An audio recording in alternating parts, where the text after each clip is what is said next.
A machine gun battle in a suburban street. A man bashed to death at a domestic airport. People shot dead in restaurants. It sounds like a war zone. In fact, it's Australia today in the grip of a bikie war. 3 News Australia correspondent Amanda Gillies reports on what the country's doing to shut it down.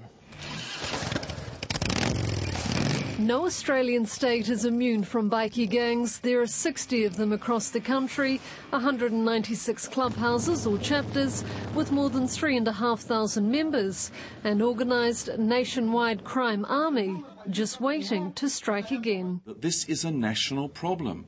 This is not just contained. These are not just meatheads on motorbikes. This is a form of terrorism. Mike Rann is the South Australian Premier. His state has introduced tough anti-bikie laws which basically dismantle criminal bikie gangs, and he wants it put on the national agenda. We've got legislation across Australia that deals with the threat of terrorism, but these are terrorists within our community who think they can do what they like.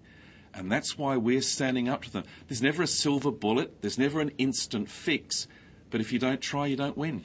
Both sides of the political divide in other states, including here in New South Wales, Queensland and Western Australia, have now expressed interest in the tough legislation. Even the New Zealand government in opposition have recently spoken to the Premier about it. These laws are just not Australian. But opponents say it's having the reverse effect in South Australia, serving only to unite rival clubs. We're not going to stop associating with our friends and family. That's just not going to happen. They can invent as many laws as they want. They'll have to lock us all up repeatedly. The debate has been re-sparked by the escalating high-profile bikie wars in New South Wales this month. The gangs used to fight behind closed clubhouse doors. Now they're being fought in suburban streets and public buildings. It's as if they don't care. They think they're untouchable. Bikies are feared generally in the community and they use that to good advantage.